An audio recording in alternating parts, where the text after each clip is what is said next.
दोस्तों, कई बार आपने एक बात सुनी होगी कि तारीख गवाह है। आज हम एक ऐसी ही तारीख की बात करेंगे जिसने इस हिंदुस्तान यानी हमारे भारत देश की तकदीर बदल कर रख दी। किसी को नहीं पता था, ये भी एक आम दिन की तरह ही दिन था और ये दिन था 3 जून 1947 का दिन। आज ही के दिन वो होने वाला था जिसकी प्रतीक्षा भारत को पिछले सैकड़ों सालों से थी। वैसे 3 जून 1947 को वायसराय लॉर्ड माउंटबेटन को औपचारिक तौर पर भारत की आजादी और विभाजन दोनों के बारे में घोषणा करनी थी, लेकिन वो तारीख कौन सी होगी ये तय नहीं था। वायसराय लॉर्ड माउंटबेटन इस दिन 3 जून की योजना यानी माउंटबेटन योजना की घोषणा करने वाले थे।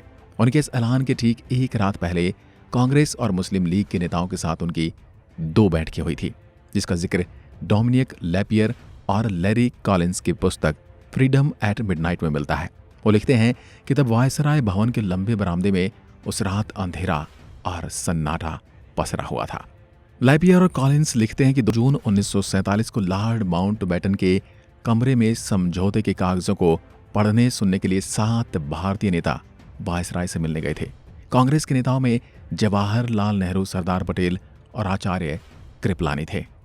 वहीं मुस्लिम लीग से मोहम्मद अली जिन्ना, लियाकत अली खान और अब्दुर निश्तर वहां पर मौजूद थे, जबकि सिखों के प्रतिनिधि के तौर पर वहां बलदेव सिंह पहुंचे थे। महात्मा गांधी इस पहली बैठक में शामिल नहीं थे। माउंटबेटन ने निश्चय किया था कि इस मीटिंग में कोई बहस न छिड़ पाए, इसलिए उन्होंने जिन्ना से पूछा कि क्या वो भारत को उस रूप में स्वीकार करेंगे जिसकी कल्पना कैबिनेट मिशन में की गई थी। जिन्ना तैयार नहीं हुए। उसके बाद लॉर्ड माउंटबेटन ने अपनी योजना के एक एक बिंदु को बताना शुरू किया। पंजाब और बंगाल में जो हिंदू और मुसलमान बहुसंख्यक जिले हैं, उनके सभासदों की अलग अलग बैठक बुलाई जाएगी। अगर कोई भी पक्ष प्रांत का विभाजन चाहेगा तो कर दिया जाएगा। 2 डोमिनियन 2 संविधान सभाओं का निर्माण किया जाएगा। सिंध प्रांत अपना फैसला खुद लेगा। नॉर्थ वेस्ट फ्रंटियर और असम के सिलहट में जनमत संग्रह किया जाएगा कि वे भारत के किस हिस्से के साथ रहना चाहते हैं। भारतीय रजवाड़ों को स्वतंत्र रहने का विकल्प नहीं दिया जा सकता। उन्हें या तो भारत में या फिर पाकिस्तान में शामिल होना होगा। हैदराबाद पाकिस्तान में सम्मिलित नहीं होगा। अगर विभाजन में किसी प्रकार की कठिनाई आई तो एक सीमा आयोग का गठन किया जाएगा। अपनी बात खत्म करते हुए माउंटबेटन ने कहा, मैं चाहता हूं कि आधी रात तक आप सभी लोग इस योजना पर अपना अपना जवाब दे दें।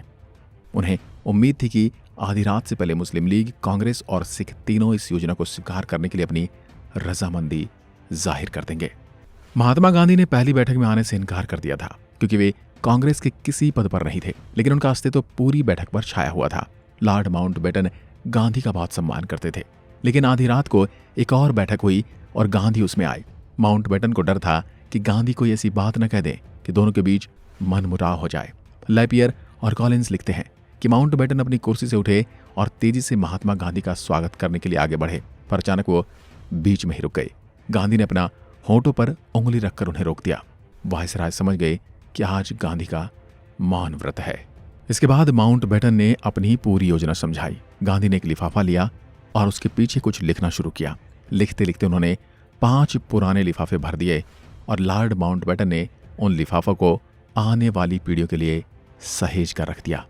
गांधी ने लिखा था, मुझे अफसोस है कि मैं बोल नहीं सकता। सोमवार को मेरा मौन व्रत रहता है। मौन व्रत लेते समय मैंने 2 स्थितियों में से भंग करने की गुंजाइश रखी है। एक, जब किसी उच्च अधिकारी से किसी जरूरी समस्या के बारे में बात करनी हो, और दूसरी जब किसी बीमार की देखभाल करनी हो। लेकिन मैं जानता हूं कि आप नहीं चाहते कि मैं आज अपना मौन भंग करूं। मुझे 1-2 बातों के बारे में कुछ कहना है, लेकिन आज नहीं। अगर हम दोनों की फिर मुलाकात हुई तो मैं जरूर कहूंगा। इसके बाद गांधी वहां से उठकर चले गए। लॉर्ड माउंटबेटन को कांग्रेस और सिखों की ओर से तय समय सीमा में सहमति मिल चुकी थी, लेकिन मोहम्मद अली जिन्ना नहीं मान रहे थे। डोमिनिक लैपियर और लैरी कॉलिंस ने इस घटना को विस्तार से लिखा है। वे लिखते हैं कि जिन्ना अभी हाँ करने में आनाकानी कर रहे थे, लेकिन लॉर्ड माउंटबेटन भी मन बना चुके थे कि उन्हें हाँ करवा कर ही रहेंगे। दोनों के बीच पहले शांति से बातचीत चलती रही। जिन्ना बात टालते रहे और तब अंत में माउंटबेटन ने कहा, मिस्टर जिन्ना, मैं आपको एक बात बता देना चाहता हूं। मैं आपको अपनी योजना बर्बाद नहीं करने दूंगा। कल मीटिंग में मैं कहूंगा कि मुझे कांग्रेस का जवाब मिल गया है। उन्होंने कुछ शंकाएं उठाई हैं जिन्हें मैं दूर कर दूंगा। सिख भी मान गए हैं। लॉर्ड माउंटबेटन बोले, इसके बाद मैं कहूंगा कि कल रात जिन्ना साहब के साथ काफी देर तक दोस्ताना ढंग से मेरी बातचीत हुई और इस योजना पर हमने विचार किया और जिन्ना साहब ने मुझे निजी तौर पर यकीन दिलाया है कि वह योजना से सहमत हैं। उस वक्त मैं आपकी तरफ मुड़कर देखूंगा। मैं नहीं चाहता कि आप कुछ बोलें। मैं आपसे बस एक बात चाहता हूं कि आप अपना सिर हिला दें, जिससे जाहिर हो कि आप मुझसे सहमत हैं। यदि आपने अपना सिर नहीं हिलाया तो फिर समझ लीजिए कि मैं आपके लिए कुछ नहीं कर पाऊंगा। आपका सारा बना बनाया खेल बिगड़ जाएगा, सब कुछ ढह जाएगा। और फिर ठीक वैसा ही हुआ जैसा कि तय हुआ था। विभाजन और आज़ादी को लेकर लॉर्ड माउंटबेटन ने भारतीय नेताओं के साथ औपचारिक स्वीकृति के लिए एक बैठक की, जिसमें सब कुछ उसी तरीके से हुआ जैसे कि उन्होंने जिन्ना को एक रात पहले बता दिया था। 3 जून 1947 को शाम करीब 7 बजे सभी प्रमुख नेताओं ने 2 अलग अलग देश बनाने पर अपनी सहमति का औपचारिक ऐलान कर दिया। सबसे पहले लॉर्ड माउंटबेटन बोले, उसके बाद हिंदी में नेहरू बोले, पीड़ा और यातना के बीच भारत के महान भविष्य का निर्माण हो रहा है। उसके बाद मोहम्मद अली जिन्ना की बारी आई।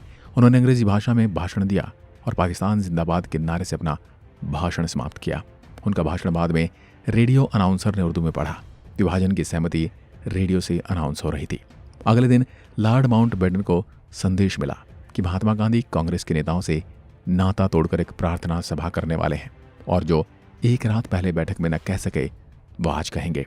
लैपियर और कॉलिंस लिखते हैं कि प्रार्थना सभा हुई, लेकिन गांधी ने कहा, बंटवारे के लिए वायसराय को दोष देने का कोई फायदा नहीं। आपने अपने आप को देखिए, अपने मन को टटोलिए, तब आपको मालूम होगा कि जो कुछ हुआ है उसके कारण क्या है। अगले दिन लॉर्ड माउंटबेटन ने प्रेस कॉन्फ्रेंस को संबोधित किया और अपने उस योजना के बारे में बताया जो भारत के भूगोल को बदलने वाली थी।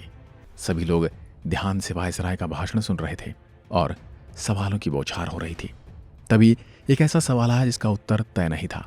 सवाल था, यदि सभी लोग इस बात को मानते हैं कि सत्ता जल्दी से जल्दी सौंप देनी चाहिए, तो सर आपने इसकी कोई तारीख कभी सोच रखी होगी? फ्रीडम एट मिडनाइट में डोमिनिक लैपियर और लैरी कॉलिंस लिखते हैं, माउंटबेटन ने अपने दिमाग के घोड़े दौड़ाना शुरू कर दिए क्योंकि उन्होंने कोई तारीख तय नहीं की थी, लेकिन वो मानते थे ये काम जल्द से जल्द हो जाना चाहिए। सब लोग उस तारीख को सुनने का इंतजार कर रहे थे। हाल में खामोशी छाई हुई थी। लैपियर और कॉलिंस ने लिखा कि इस घटना को लॉर्ड माउंटबेटन ने बाद में याद करते हुए कहा, मैं ठान चुका हूं कि मैं साबित कर दूंगा कि ये सब मेरा ही किया धरा है। अचानक माउंटबेटन ने उस समय प्रेस कॉन्फ्रेंस में कहा कि मैंने सत्ता सौंपने की तारीख तय कर ली है। इतना कहने के बाद उनके दिमाग में बहुत सी तारीखें चक्कर काटने लगी। तब उनके दिमाग में अपने जीवन की सबसे गौरवशाली जीत की याद आई।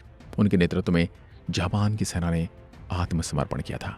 जापान की सेना के आत्मसमर्पण की दूसरी वर्षगांठ नजदीक ही थी। लैपियर और कॉलिंस लिखते हैं, माउंटबेटन की आवाज अचानक रुक गई और उन्होंने ऐलान कर दिया कि भारतीय हाथों में सत्ता 15 अगस्त 1947 को सौंप दी जाएगी। अचानक अपनी मर्जी से तय और घोषित भी कर दी गई आजादी की तारीख पर लंदन से लेकर भारत में जैसे विस्फोट हो गया था।